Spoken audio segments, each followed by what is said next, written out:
Fourth episode here with Rob. How do you say your last name? Brouillette. Brouillette. Amazing guy. Like, we're gonna get a lot of good content out of him. Good help. Rob Brouillette. Brouillette, yes. Brouillette. Close enough. City Welding. Why don't we do a little background, get a little context. You started off, I saw you started off as a lawyer, right? Yes, back in, so I'm originally from, born and raised in Sudbury. Did my undergrad at Laurentian University in Sudbury, went to Moncton University and studied my law degree in French. And then came back, practiced law in Sudbury for 10 years. With What kind of law? Criminal and personal injury primarily. Oh, wow. For 10 years from 1997 to 2006, and I also worked at the same time I was doing that. I was working for a firm in Chicago representing hockey players, so contract negotiations with the OHL, the American Hockey League, and the NHL. How was that experience? That was pretty cool. Yeah. I was very huge passion for hockey. I'm 5'10", so I was never going to make it as an NHL hockey player. A lot, same dream a lot of young Canadians had, but for me, the business background, the legal background was kind of very attractive, and I got to travel quite a bit, meet a lot of good people, and watch some hockey. So that was pretty cool. So kind of had two jobs. I was primarily doing the law stuff 3.5 days a week, and scouting hockey 2.5 days a week, somewhere around there on the weekends. But very taxing if you want a family. You go on weekends and nights, so it's I do miss it, but I certainly appreciating my family now and my two daughters. So yeah, and then in 2006, I just I was managing the last 5 years. I was helping to manage the HR side of the law firm in Sudbury, and just no real vision, right? Just working hard every day, and I owed them a debt of gratitude. They taught me a lot. They allowed me to be who I wanted to be and practice the areas I wanted to practice. And then it just got to a point where I was working to retire for partners, and I said if I'm going to work that hard and get that involved, I'm going to give my parents the first shot at retirement. So that's how it came to me making the transition. Gave them 6 months notice, finalized a lot of my files, and then in September 2006 basically went over as general manager for my parents' company that my parents started in the garage at home down the street from where the business is today in 1972. So yeah, so City Welding, we'll throw a logo up here somewhere, probably over here. Yeah. Was started by your parents. Yes. By your dad, right? Yes. My mom did the books, and they started in the garage at home. My dad came. I have 4 siblings. I'm the second oldest. And my mom was 8 months pregnant with my younger sister. My dad came home, and his employer would not let him work more than 60 hours a week because it was the labor laws. And he resigned his position, came home, borrowed $2,500 from the neighbor, and told my mom he quit his job, and they were starting business tomorrow morning, and he's never looked back. It's a risk, eh? Two kids, that's two little kids. Yeah, 2 kids, one that was 8 months pregnant, and my mom was 8 months pregnant, and they had just built the house that I grew up in at the same time. So your dad's kind of a bold guy. Yeah, he certainly grabbed it, and never waited for anyone to give him anything. He worked and my mom, she certainly did a lot of the family stuff, but also did the books for the company at home. And my dad would be up at 4:30 in the morning doing a couple trailer hitches on. You'd have 3-4 cars parked outside the house there. My dad would do 3-4 trailer hitches, then he'd jump in his welding truck and go out and do service calls. And my mom would take payment for those 3-4 trailer hitches and have 3 more come back, and he would do 3 more before he went to bed at night. And so it was, incredible what they've been able to build through, just really hard work and teamwork and that kind of stuff. So it's been pretty cool. Like, it's 47 years. Not too many companies you can look at in 47 years, and they're still standing strong and still growing, and so it's very fortunate in that sense that I've had the parents to plant that seed of being an entrepreneur. I always knew I was going to be in business. Law for me was a mechanism. My parents wanted me to make sure that if I defaulted back to the family business, it was by choice, not by by obligation or because I didn't have anything else to do. So you didn't feel pressure because right now you're for 3 years, right? The owner of City Welding. Since 2000. You didn't feel the pressure of going into the family business? I did and I didn't.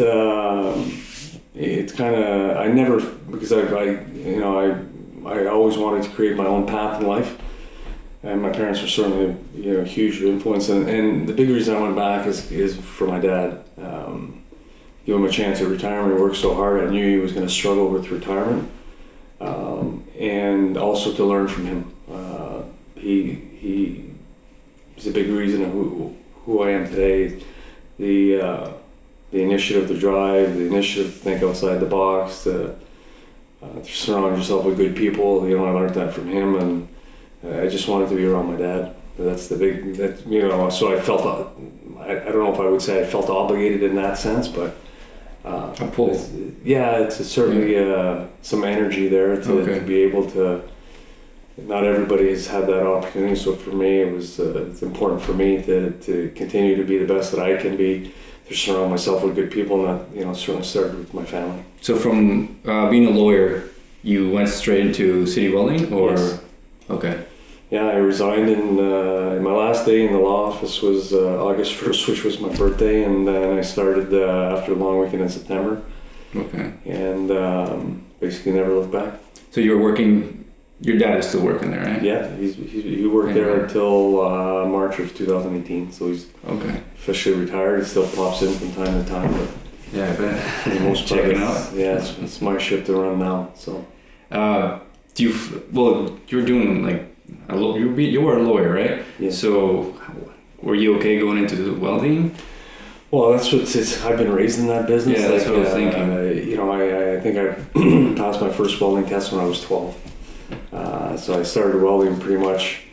I understood the concept even when I was 6 years old. My mom found me in the garage. I had broken my pedal bike, and I had my welding helmet on, and I had the machine hooked up, and I wasn't tall enough to actually activate the power of the welding machine. But I've always, I wouldn't call myself a welder. I could still, to this day, lay down a pretty decent bead. But I can literally walk through the shop with my eyes closed and smell and hear and feel what's going on. I can walk by someone welding and I can tell you, with almost absolute certainty what the weld's going to look like. Yeah. And just by the sound of, I can see the positioning of their body and that kind of stuff. So the concept, it's an art. I firmly believe being a welder or a tradesperson is being an artist. So in that sense, it was always something I came back to that, I felt comfortable. I've always worked with my hands. I'm a very quick study, and I don't mind. I've done every process at work, from sweeping to shoveling the snow to sandblasting to painting to bending to estimating. I took an AutoCAD course. There isn't, even cleaning out toilets. There isn't a job that I've ever asked any employee to do in the 12 years I've been there, 13 years I've been there, that I haven't done myself or I'm not prepared to do myself. Do you think that's helped you run the company better, the business better? Understanding the quality, exactly what it's required to do each job? Yeah, it gives me an appreciation to be able to delegate and teach, I think, first and foremost. And, if I'm going to follow someone, I like to be a leader. When I get to the bus stop, I don't mind sitting at the back of the bus, but I'm always planning to try and find a way to drive the bus at some point. So being able to, and when you lead and you're going to battle or you're leading a company, and when they see you're prepared to do it, it's a lot easier to get people to follow you than, if you're not willing to step out and take the risks and do all those good things, then you certainly, I wouldn't feel comfortable asking our employees to do that if I'm not prepared to do it myself. Yeah, I completely agree with you. Understanding what's required of each job, and you've done it yourself, I think it's valuable. I've done it because for me personally, I don't like to not understand how to do something. It's just something that will keep me up at night. I'll be searching on Google even a graphic designer or anything. I just need to know how it works, right? Well, you can understand the concept. You can better understand what it is that they may be, what challenges they may have, or you have some appreciation in it. I watched the episode Undercover Boss. You know what I mean? When people who are in the office, and we're talking huge companies. I'd love to be able to do that one day. That that we've grown the company to the extent that I can go in somewhere and nobody recognizes me. And I think that when you're prepared to do that and you listen to the people on the ground floor, because that's where the battles are won. And I think a lot of older leaders, it was more of a dictatorship sort of environment. Just do what you're told and don't question anything. More military type of. Exactly. Yeah. More of an approach. And I think I mentioned to you when we first met the Steve Jobs approach. Hire smart people, let them tell you what to do. Don't hire smart people and try and tell them what to do. The philosophy of you got to listen to your staff, and obviously somebody has to make some difficult decisions, but at the end of the day, if you can have them involved and engaged, I think it's more rewarding for everyone concerned. People leave management, they don't leave companies. It's well known fact. Yeah. I've gone through. I'm on hold from doing my master's in business online at the Basque University, so I've been able to supplement some of my business knowledge with that, and so there's some long-standing principles. They're not necessarily going to change. It may look a little bit different, but the principles are the same. You think it's helping you taking that business masters? Are you learning that much? For a young guy that wants to get into business, would you suggest, take school route, take a couple of years off and go to school, or just get in it and learn? To me, I've always been, even when I was in my undergrad at Laurentian, I was working in a law office. I was working more hours part-time in a law office than I was actually going to school.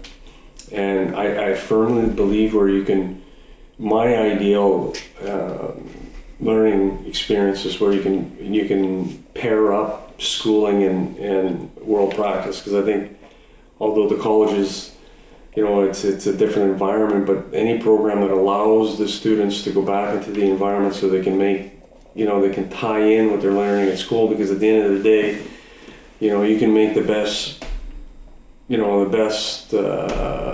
essay, no? The best essay or the best partner. If we're building a piece of mining equipment, you can build the best piece of mining equipment. It's perfect. But if the cost to produce that, no one's willing to pay for it, so it's tough. And we have bursaries at Collège Brouillette and Cambridge College for students, for millwrights, draftsmen, welders, and welder fitters. We have a bursary in each college, and the premise is that whoever wins the bursary gets a job for the summertime as well. And I'm also on the board of OHL Ontario Youth Apprenticeship Programs for the Rainbow District School Board in Sudbury. So we take on the high school co-op kids. So and another thing is it's really difficult, because I think also that I work with Ivy and Anthony and Antonio with regards to trying to fill that skill trades shortage. I think it's important for us to get involved. A lot of business and entrepreneurs, they sit there and we complain about the next generation or the younger generation. My first question is, what are you doing to try and change it? So if you're not part of the solution, you're part of the problem. Everybody can be the Monday morning quarterback and say, kids these days, they don't want to work. My generation, that's where it was at. Yeah, but I'm sure when we were that age, the older generation was complaining about something about us. So we have three students right now. There's three apprentices, and they're not even 20 years old, and they're absolutely phenomenal. One's the one that won the bursary at Cambridge College. She's a millwright, and it's awesome. We have three, they're dynamite. So, and we've gone through quite a few, and it's true there are challenges there. Things are different. They're motivated by different things. They want to work different schedule. They don't necessarily adhere to a 9 to 5 schedule, right? Maybe they want to work 4-10, 4 days of 10 hours. So being a little bit open-minded to that and engaging them and nurturing them and having them part of the process as opposed to just a number, I think it's it's a challenge. It's not easy, but what's the alternative? Let's go back to when you took over for your dad and your mom. Is your mom still involved, or? No, my mom, the day I walked in back in September 2006, she's never been back. She was happy to go. How was your dad's business? Was it successful when you took it over, or? Yeah, it was always, he always operated around the 20, he grew slowly, piece by piece by piece by piece. He's had 5 expansions since they bought that property in 74. And so as he grew, and he's a hands-on guy. He's welding, he's grinding, he's doing all the, he's more of a worker than he is a business owner. And so when I arrived in 2006, a lot of the health and safety stuff was changing, a lot of the government regulations were changing, and that's not his wheelhouse, right? And so knowing that, and it was only going to get more owners on the business side. There's a lot of red tape. There's a lot of WSIB, CPP, health and safety, Ministry of Environment, Ministry of Labor, and that's my wheelhouse, right? So they were doing extremely well. Numbers have always been really healthy, and it was just a question of, to maintain market share, you got to stay ahead of the curve, or you slowly start to lose your footing or some ground, right? So when I got there, that was my vision of the company. I already had an idea of where I wanted to go with the company, and it was a little bit of, so there were some tough times between my father and I, to be honest, that it wasn't easy for him, wasn't easy for my mom. I wanted to go in a certain direction, and my dad wanted me to weld and grind because that's how he did it, right? Mm-hmm. It's ironic, yesterday I posted up a picture. This is the way that we've always done things, and there's a red box with a big X on it, right? So just because you've always done it that way doesn't necessarily mean you should continue to do it that way, right? So it's a business. And so, yeah, he was around 22, 24 employees. Okay. We're well over 40 right now, and, but for the labor shortage, so you've doubled since 3 years, so yeah. 3 years? Well, no, since I got there in 2006. Okay. So since 2006, we pretty much doubled. Okay, so yeah, about 3 years, 4 years. Yeah, well, I've been there in 2006, and we were still around there, so we started to grow after the big crash in 08, 09. Okay. We had a little bit of a blip when I first got there, and then we started to tailor off, and then now we've rebuilt it. And the challenge was when you grow, you can get the business, but it's about making money. So we grew after 08, 09, we grew our profit margin, our net income, what you keep at the end of the day, wasn't healthy. We didn't have the systems, processes, and procedures in place to make sure that we can track things and make informed decisions on scheduling, on processes, on procedures. It was almost a true mom and pop shop. Oh, completely. Just work hard. Just nose to the grindstone and just work. When you look at the end of the year and you look at, oh wow, I worked that hard, and if you have a dream and you don't have a plan, it's just a dream. You never know where you're going to get there, and then you don't have, what doesn't get measured doesn't get done. So if you don't measure where you're going, you have a plan where you're going, you're never going to be happy where you go anyway. So planning and vision, you think it's one of the most important things? I think starting a business or just taking over a business? Yeah, I think it's critical to longevity and sustainability, and that's the true test of time for me. The fact that we've been around for that long, and 10 of our top 15 customers are other welding shops. So when they want to go to the war, they call us because they know we'll be there. We're dependable. We produce quality products. We do aluminum, mild steel, stainless steel. We sandblast, we paint, we do repairs, we do manufacturing, we do custom fabrication.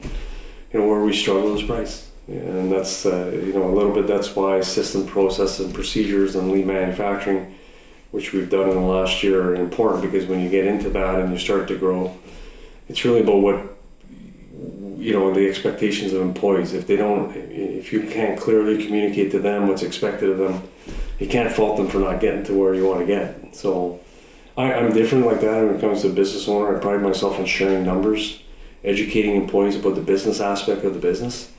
Because if we have a chance to have them help us, they need to know. They need to know how much a grinder costs. They need to know how much a roll of wire costs. They need to know how long it takes to do a certain part. If without that, you can't fault them for not for being a little bit selfish, or I'm worth a little bit more. Yeah, well, I not want only $50 an hour. Something like that. yeah, that, but also it's just not understanding where it needs to get. You know, at the end of the day, to, you know, as a business owner, there's a lot of risk. As an entrepreneur, there's a lot of risk. You're developing your company and your brand, and that, you know, we're the last ones to get paid. Yeah. Before you make profit, you got to pay bills.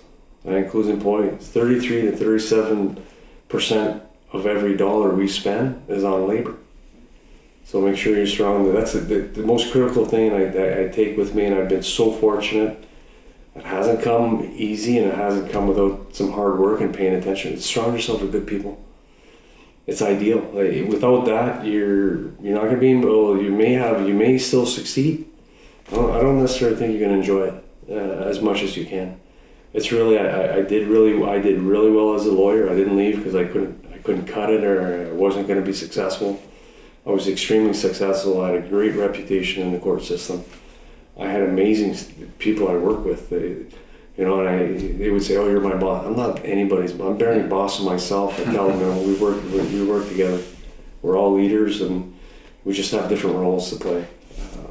But there's, we had talked a little bit about being an entrepreneur, and it comes with, there's significant risk there. But I started out as a lawyer. I was an entrepreneur my first day. Like, I did my internship, my articling, but they gave me the option of being an employee, which means I get a salary, or be an associate partner, which means 100% I eat what I kill. I don't bring any money in, I don't get paid. And you chose that get a bigger commission, obviously, or not? 100% commission. So, that was, but I started taking that risk when I was young. You had it in you from your past. Yeah, that's, my dad was, I'm going to eat what I kill, and that's why he went into business himself. And so that I had that mentality from a very young age, and I worked like that when I was a player agent. It was the same thing: eat what I kill. I don't bring any money in, I don't get paid. What do you think is the difference from operating a business in a small community like Sudbury, and you've had some experience going to bigger cities? Yeah. Is it a difference? It is different. I mean, it's just there's the distractions and the outside elements, right? You have bigger centers, you have more shopping, more things to do. But I think the core of it is probably the same. I was never really involved. Like, I basically ran Ontario from my home or from my office.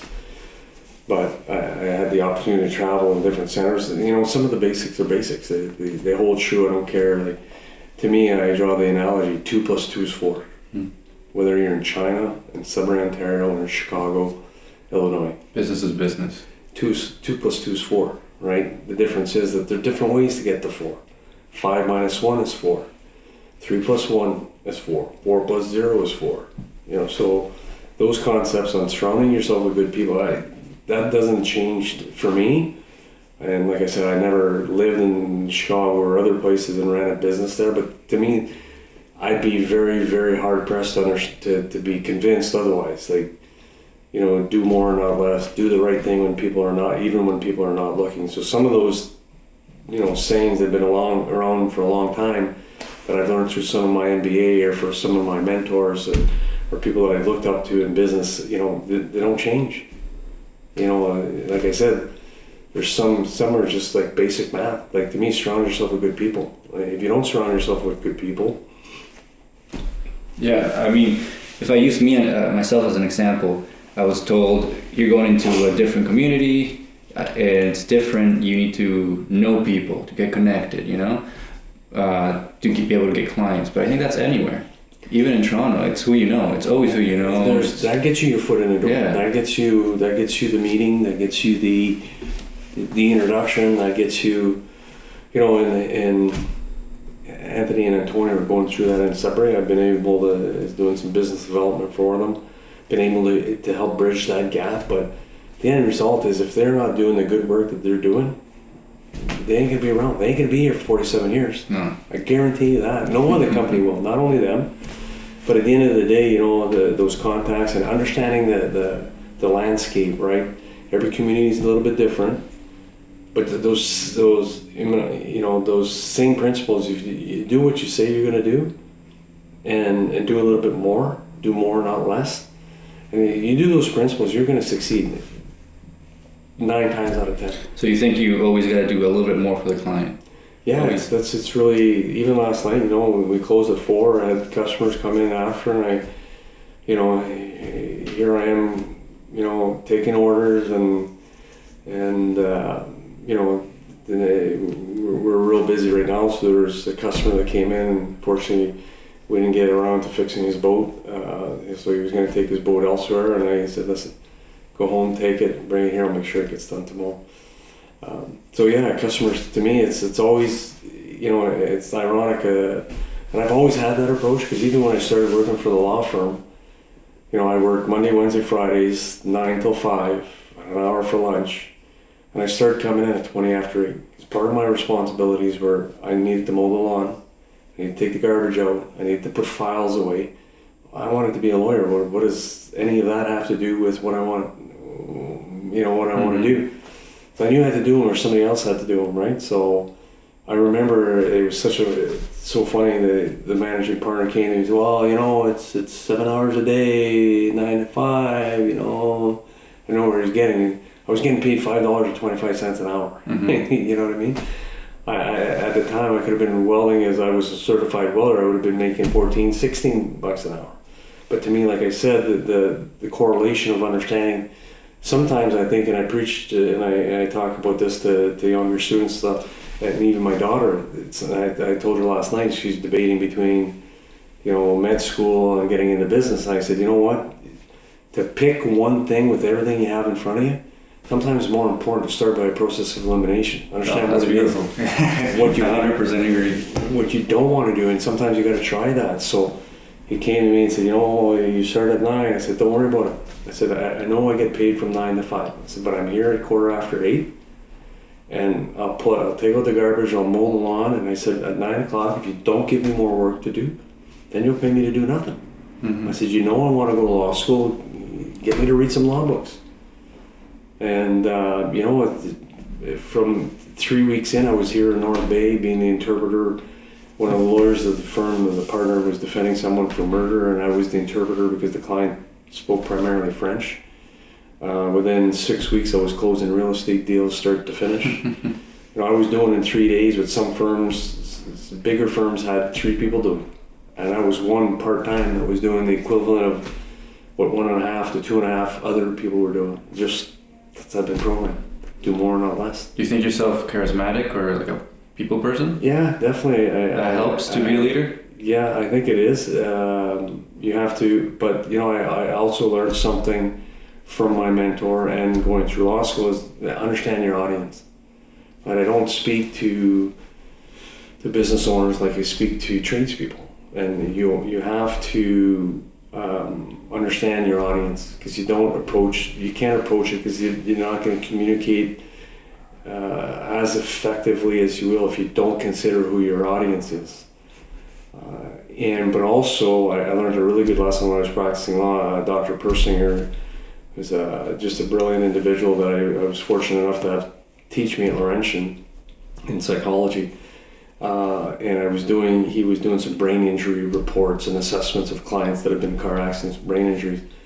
And I couldn't decipher his reports. And when I was dealing with insurance companies on the other end, they're like, you got Dr. Persinger, man, he doesn't know what he's talking about. You can't even understand his report. So finally I got in touch with him and I said, do you mind if I come in and we go through this report? I'm having a hard time, I don't understand the lingo. So I went to see him, and then he's just an amazing individual. Very, he's controversial in a sense that he, sometimes he dropped the F-bomb and in class, but you got to relate if you had 18 to 22-year-old students in your class. How do you keep their attention? Drop the F-bomb. Yeah. What do you want me to tell you? Talk with them. You have to understand, who you're talking to, right? And then I said to him, can I ask you a question? He said, sure, by all means. And he's always 3-piece suit, mowed his lawn in a 3-piece suit, and, did everything in a 3-piece suit. People say you mow your lawn in a 3-piece suit. Yeah, I wear it, that's what I like. Different, but I get it, that's okay. And I said, your reports are nobody can understand them. Other psychologists or psychologists, just have a hard time. He says, can you, dummy them down a bit so that we can, yeah, I can, but why would I? I said, I looked at him puzzled, and he says, that's why I say in my report, if you would like to sit down and go through this report free of charge, we'll sit down, I'll spend my time with you. So why would I not try and increase your level of understanding as opposed to, it's like in sports, I draw a lot of analogy to sports. Why would a team bring down their skill level to play against the competition? Why would you play higher and force that team to play better? Like that, in turn, you become better, right? And it always stuck with me in the sense that you do have to communicate it, to get your point across, but you should always also take that opportunity to elevate their game or their knowledge and what's going on. Like tell them, do it this way. Like, and I do that with my daughter now, my 16-year-old daughter. I can't tell her you can't do this. I got to tell her why, right? And I take that, some of the things that are happening in my family that, it's funny because I got a 3-year-old too, and I tell my 3-year-old, well, you better get to bed or I'm locking your playroom. What do you think happens when she gets out of bed and I don't lock her playroom? She keeps getting up, right? And it's no different. Like they're 3 years old and 16 years old, but the concept's the same. Like you can't just tell an employee in this day and age not to do something. You got to explain it to them, communicate to them, give them a plan, have them, Do you think it comes from all the advancement in technology and information, that we have so much information in our hands that we're just used to understanding whatever we want in that instant? Exactly. It just changes our wiring into, we need to understand. Yeah, like if you can't tell me, then you'd almost, I don't know the answer, let me Google it. Like, you know what I mean? The information that they can access, which, it's perhaps not always accurate or complete, but it's true, it's instant gratification, and then, so you draw that analogy to text messages and email. I remember, and I'm only 50, right? But computers are coming out. We're going to go down to 3-day work weeks, and we're going to do more with less. And are you kidding me? It's worse. I get a text message saying, I sent you a text message 5 minutes ago. Why didn't you get back to me? Well, because I have 14 other text messages, that I have to get to before I get to yours. And I'm guilty. And to the point now, but. I come home and I try and distance myself. If I'm driving, I put it in the glove box. So I try to disassociate myself because and I'm guilty of it too. When I text someone and 5 minutes later, like, go, why didn't you get back to me? Yeah. Well, you know what I mean. So we're instant gratification where it's challenging to say, you got to pay. You got to put in your time. You got to start at the bottom of the ladder and that kind of stuff. Is that tough as an entrepreneur? Instant gratification nowadays, because. I've seen it, and I see it for myself. You gotta invest a lot throughout a long time to see any return, right? And if you're used to that instant gratification, Jesus, it's tough. It is tough to be a young entrepreneur. Yeah, especially probably more so for your generation because you've been programmed a little bit differently with the instant gratification. But that's a very good point. I don't know if I really looked at it in that sense to see the challenges, because the skill or the employee landscape is changed even in the 10 years that I've been there. So yeah, I never looked at it like that, and understanding or appreciating or making that connection why it is that the younger generation they want to make $40 an hour, because any other time they wanted to know something, all they've had to do was Google, right? So that piece of understanding that there's a process to go through and put people in a position to succeed, not in a position to fail, takes time. Especially if you're starting a business, right? Well, that's it must be for you in a sense where you're used to, through your education and your travel, instant gratification on your business, and you got to think, okay, now I got to reprogram myself because I can't look at this as I know that I'm not going to be successful. What is successful? But I know that I'm not going to see any real reward until years. Generally speaking, that's very likely. It all depends with if it comes sooner, but you got to be prepared for the long game, right? And it's got to be. You can come a couple months into the business, but are you prepared to hold that? That could break you too. Sustain it. Yeah. And I just read something from a financial advisor. Ron Shahan on LinkedIn about the Nike story where Jordan went to Nike or to Adidas and said, if you give me $2.5 million more, I'll give you the rights to my Air Jordan. And Adidas didn't think it was a wise investment. Nike, on the other hand, on the verge of bankruptcy, took that chance, took a risk, and that's what it is about being an entrepreneur, is taking smart and calculated risks and having a vision. I've always had a 1, 3, 5, 10, 20-year vision. I've been programmed like that. I've always held true to it. I think about it often. But it changes. Like just in 10 years, like I was mentioning on the staffing side, 10 years ago, or when I started in 2006, we were half the staff. I'd go in the lunchroom and guys were talking, and not necessarily talking about work, but they were talking. They were communicating, developing communication skills. I go into the lunchroom now, we got double the amount of guys, our staff, and I can hear a pin drop. They're all on their phone, right? And it's just, I remember stopping one day and going, in 10 years, gone from the odd person having a cell phone to everybody, and it's constant. They're the phone's on there, and they're not even watching what they're eating. Like, it's the transformation in that in 10 years has just been phenomenal. It's just mind-boggling. Imagine another 10 years. Well, yeah, I can't even imagine where it's going to be in 10 years because, they're in the lunchroom, they're texting each other in the lunchroom. Like you're 5, 6, 7 feet away from them. Yeah. Like, and that there's a huge societal impact of that because, we don't learn the empathy part of it. And I'm glad to see that they've made some changes here in Ontario on the schooling and the kids, the bullying, that stuff.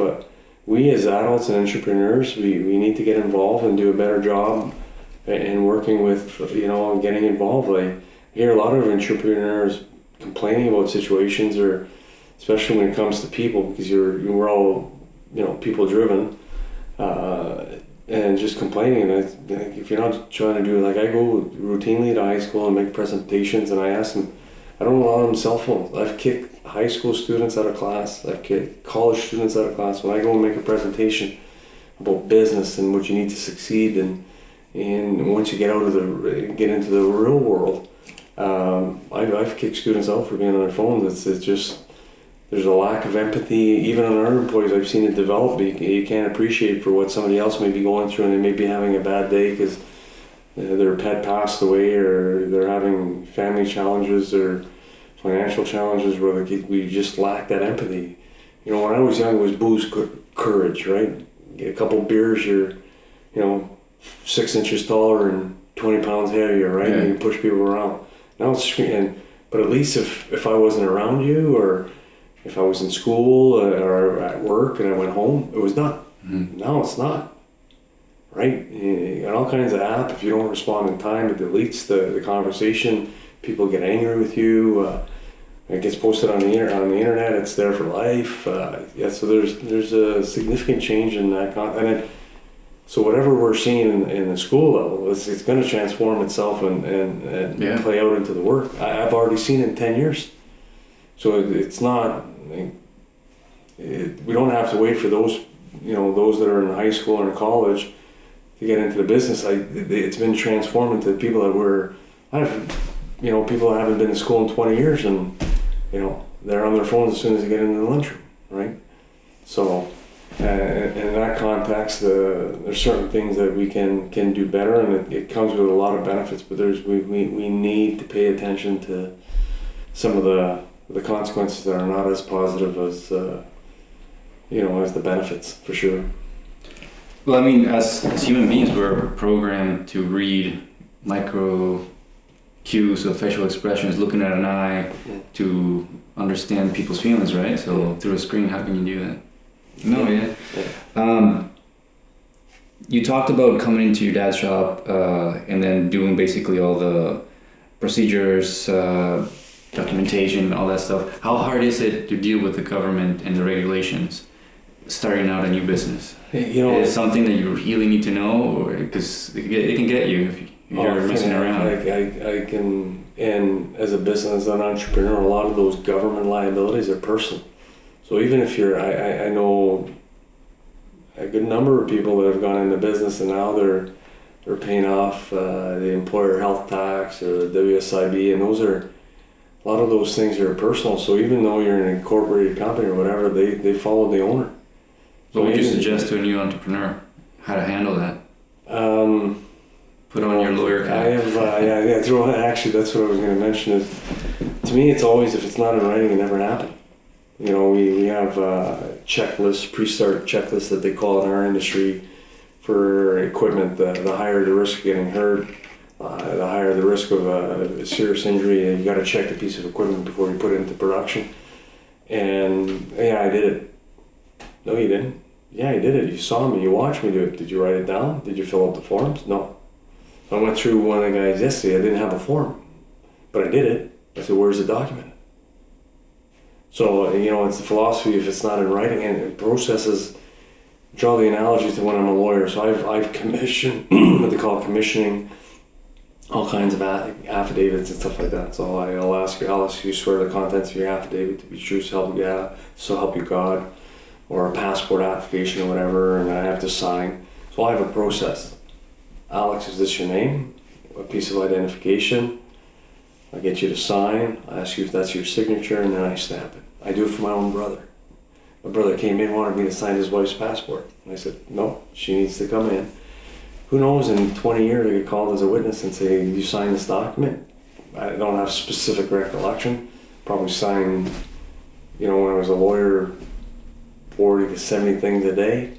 Am I going to remember this one? But I can fall back on my processes and procedures. So I don't know about this specific one, but I can tell you, and I can call my brother in who's going to tell you that I made his wife come in with a piece of ID, and I did the same for her. So your suggestion to someone starting out a business, document everything? Well, it's another thing I read in the Pursuit of Perfection is also a business killer, a profit killer. You can't be so perfect that you're not making money. It's a business, right? And it's understanding what's important, what's not important. But you got to constantly, you know, reevaluate that and understand. That's the reason, you know, when I became a lawyer, you basically have three choices coming out of law school. You either start your own shop, or become an employee, or an associate partner. Rarely do you ever come in as a partner in a firm, right? You have to establish yourself. So starting out your own boutique firm, then you have your law society documentation, you have your insurance documentation. If you're doing real estate, you need a trust account. Like I, just for those exact reasons, I'm like, no, I'm gonna go into a firm that has all that set up. I don't have to worry about that aspect, and I can focus on.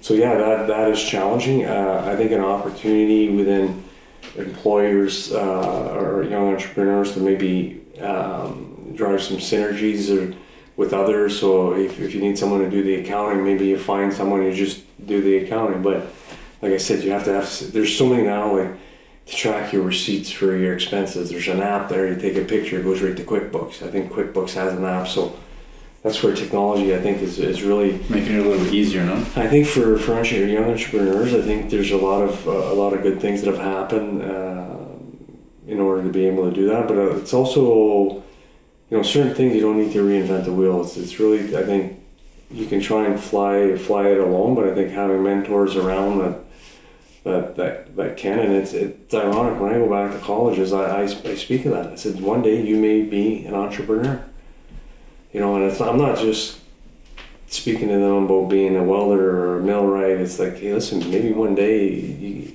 some of you are going to be business people. You're going to work for yourself, or you're going to start your own company. And so it's, you know, it's interesting in that sense because I think technology's provided them a leg up, but I think the government stuff, when circling back around to what your question was, there's a lot in this country. There's a ton of paperwork. There's a ton of red tape from funding to WSIB. And, you know, I would say somewhere about, so my controller, the one that handles the books and all that, I'd say at least somewhere around 40% of her time, hence her salary, is collecting for the government. And I never get a Christmas card from the government. You know, I never get a thank you. So I'm paying 40% 40% of her salary to collect money from the government. And if I'm late, I get a huge fine and huge interest, right? And as a business owner, you'll come to an entrepreneur, the amount of taxes we pay before I can keep a dollar, and I'm the last one to get paid. You gotta make sure everybody else is paid, because there's no chance that your business is gonna keep going. It's not for the faint heart, not at all. But there's a lot of benefits that come to it. The flexible schedule, you get to impact people. So, sometimes you think back. I think the biggest challenge for me now, Alex, to be honest, is staffing. Staffing. Yeah. I Here in Canada and Ontario, staffing. Yeah, I just, I pride myself on doing more, not less for our employees. I leverage my legal contacts. I leverage the company's business purchasing power. We have a matching pension plan, and I had a Canadian employee, knowing that he was second in command for doing off-site repair work.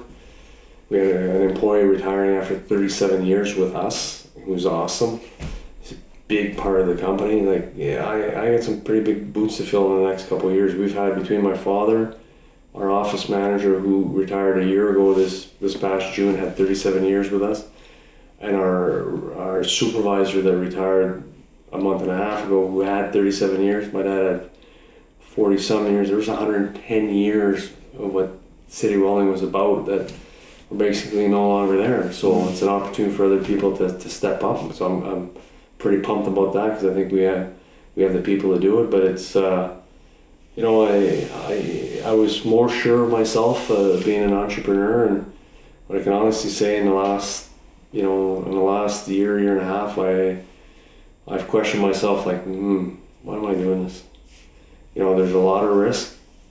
I don't think, because of the instant gratification and because of the labor shortage, you can't even, and it's not my management style, but you can't really hold, and if you have a system that if you don't listen to what you're supposed to do, you write them up. Well, you write them up, and they get mad and they can leave tomorrow for your competitor for more money. Just because of the shortage of... That's incredible. That's incredible. Workforce. Wow. We should be paying a welder $24.75. The going rate in Northeastern Ontario, according to the federal government, for a welder, and it's the highest in the country, because we have the mines and we have the unions, that bumps the wage up a bit. It's $24.75. On average, we're paying our welders $27 to $29. That's not a welder fitter, which, to me, being able to assemble parts and read drawings is a little bit of a step up. You're more versatile. Are you paying because they're more skilled, or just because I got no one else? If you want me as a welder, you gotta pay me more. Yeah. Wow. And they have you over the barrel.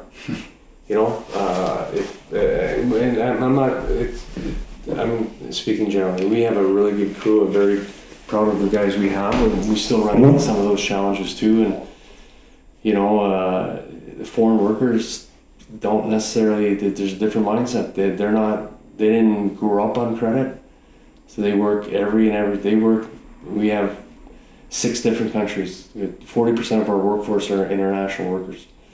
Romania, Tunisia, Philippines, Nigeria, Sri Lanka, Morocco, probably Mexico pretty soon.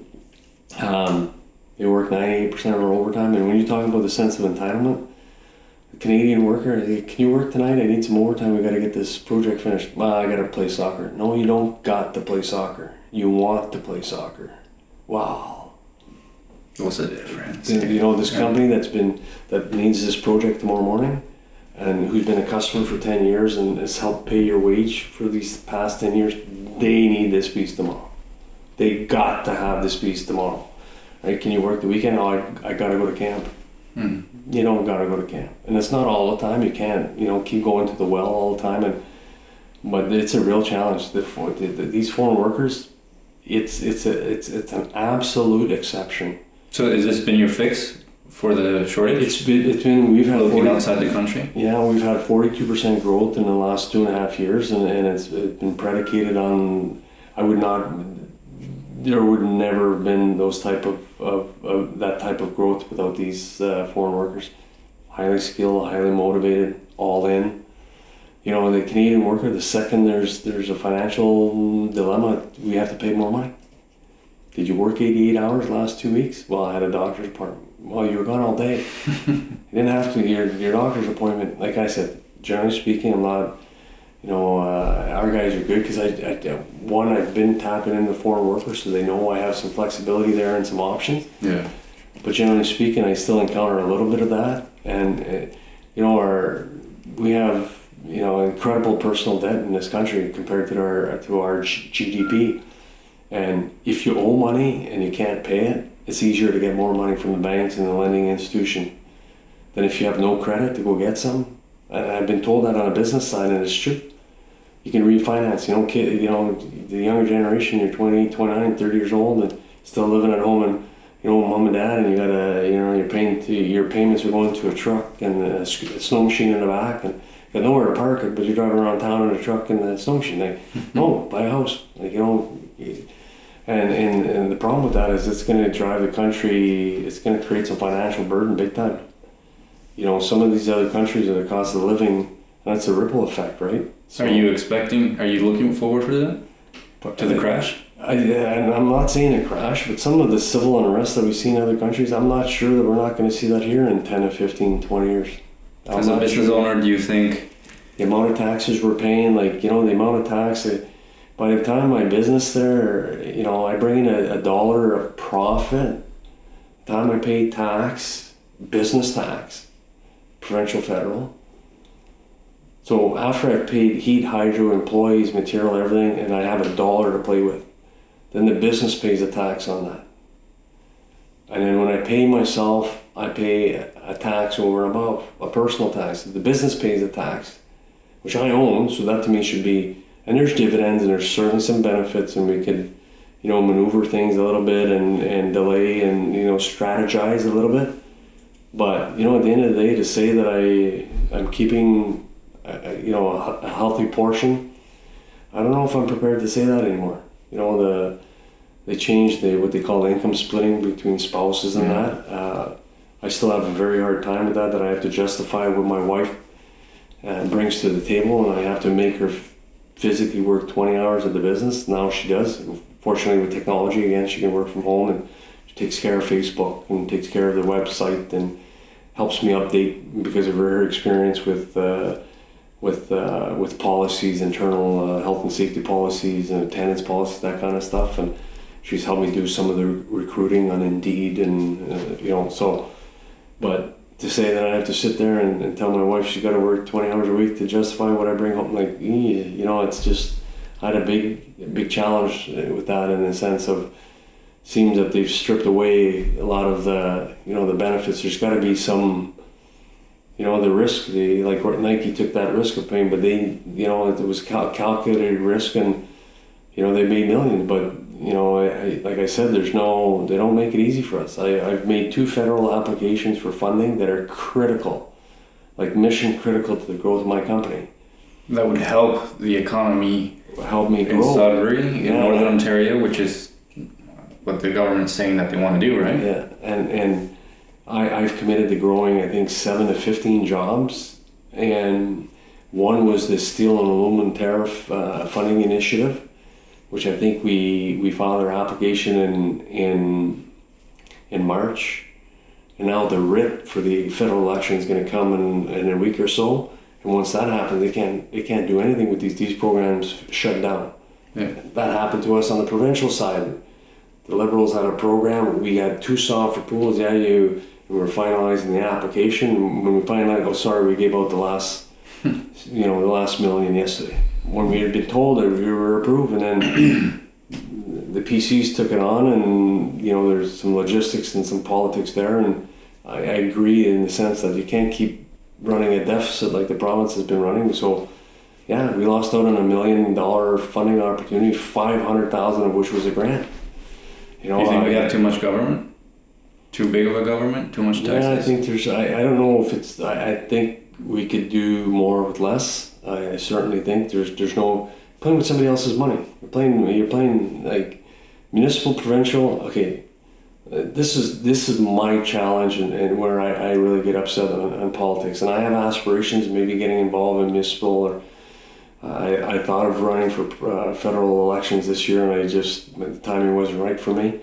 But municipal, provincial, and federal, the only people that can go to the store with $20 and buy $60 worth of stuff, right? They're the only one that can do that. They're playing with house money. It's not their money.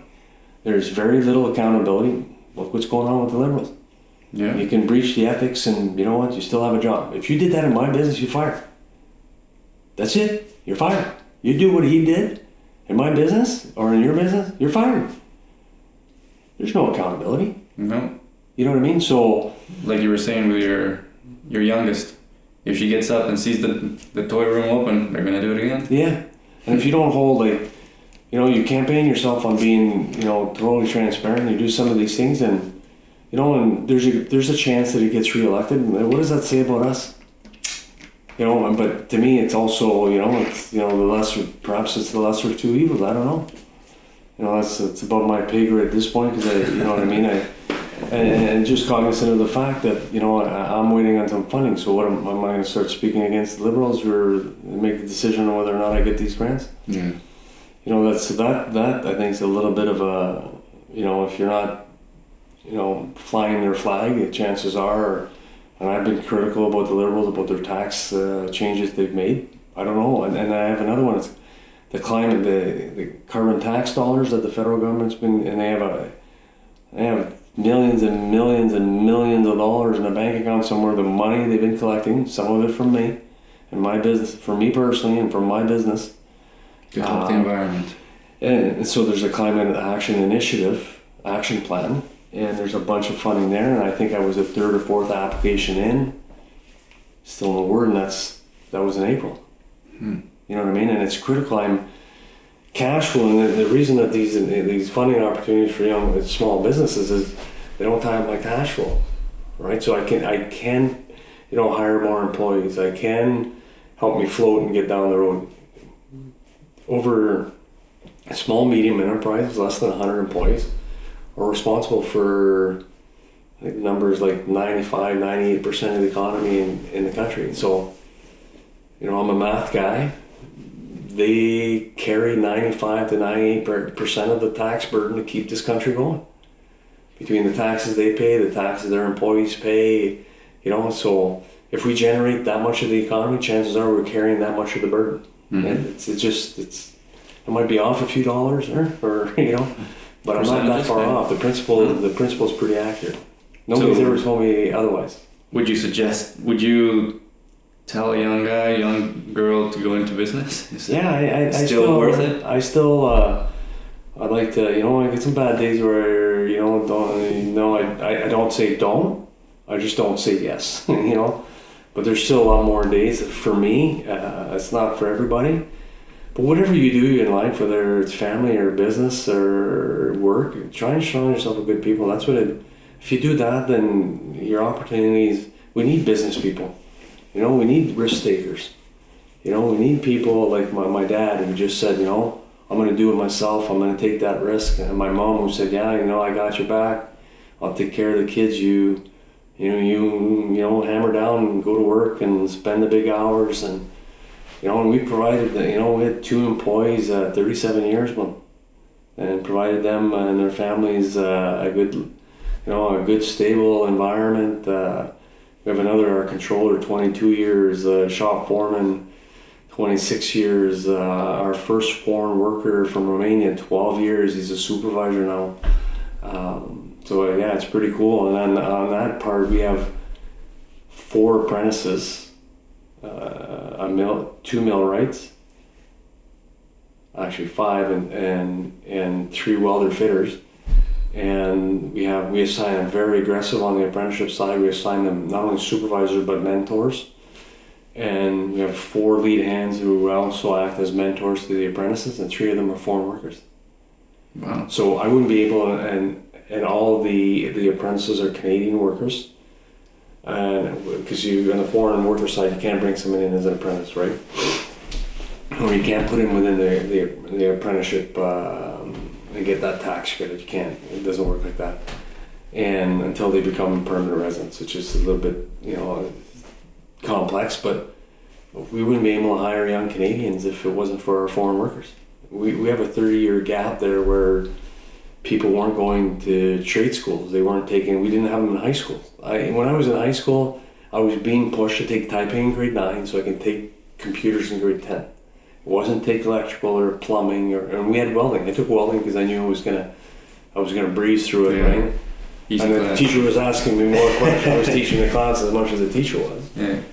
In high school and grade 10, but you know what I mean. That's where in the direction we've gone. I see some good things coming out of the high school and the colleges. That's why I'm so involved in that.